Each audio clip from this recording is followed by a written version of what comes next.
Okay, so we're gonna go over another new move here, right? So I know I'm just sort of spamming these submissions at you guys. They all work super well off the shoulder shelf position. And these are all fundamental submissions that you're gonna wanna know. So as we pulse across, bam, down to the hip, step on the hip, control the back, control the head. We're in our shoulder shelf, right? So if this guy's arm is pretty strongly defensive here, but this arm is hanging out down here, or it's getting defensive down here, like this, where he doesn't want it to be attacked, we're gonna start hitting something called an omoplata, right? So an omoplata can be hit whenever this arm is down here, or let's say even the arms are sort of free and we shove it down in this direction, right? What we wanna do from here is, it's basically gonna be a Kimura with our legs, right? So that might sound slightly confusing. You'll see where I'm going with this. This arm gets bent down here, right? Push his head, step on the mat. And as I'm here, I'm gonna bring this foot almost towards his ear right here and turn my body. So in order to get that foot all the way up there, I'm gonna have to turn my body and throw my foot there, right? Okay. When I get right here, sit up, as you can see, his arm is trapped almost like I'm doing a Kimura on him. Getting to this position isn't that difficult. It just requires shoving that wrist, throwing that leg towards his ear, and going from your back to the sit-up position. Once you're there, you have him trapped in the omoplata, and then you just have to finish it. With Kimura, you can just kind of crank it with your hands.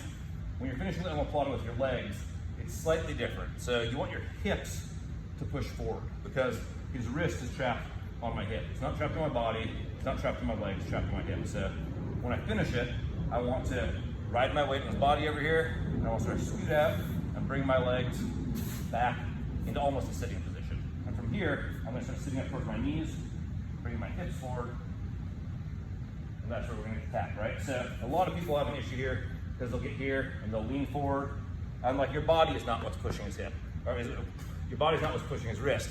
Your hip is what's pushing his wrist. So from right here, you can even finish it, I guess, by sort of just going forward like that if you have enough flexibility and finishing it.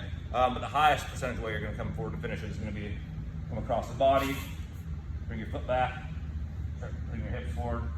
If you don't have the athletic ability or the core strength to finish from there, getting to this position is generally not that difficult, right? It just takes like one pivot. You can even use your hand to help you sit up.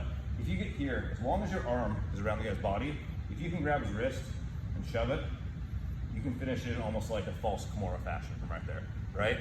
Now, if you're in this position and the guy starts posturing up, yeah, back like that, boom. All you have to do to get him back down is lift your hips off the mat, cross your feet, and kick him forward. You're right here again.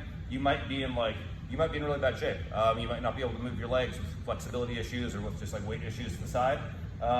As long as when the guy picks you up, every time he picks you up, you just pick up your hips, kick your legs forward, you're gonna get him stuck in this endless cycle. He's gonna get tired before you get tired. Eventually, he'll be broken down like this.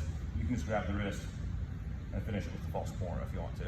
So one more time, let's just do the actual setup of it.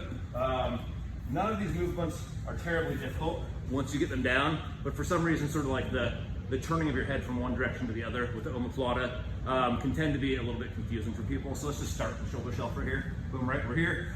I'm gonna shove this hand down here, push his head away a little bit, and open my leg, right? So I'm already turning myself a little bit here. So as I push his head, I open my leg, that's gonna do about half my turn right there. Just from here to here. Now the rest of the turn is gonna involve my foot going towards his ear, grabbing onto his back, and just throwing my leg up. And as you guys can see, I put my hand on the mat.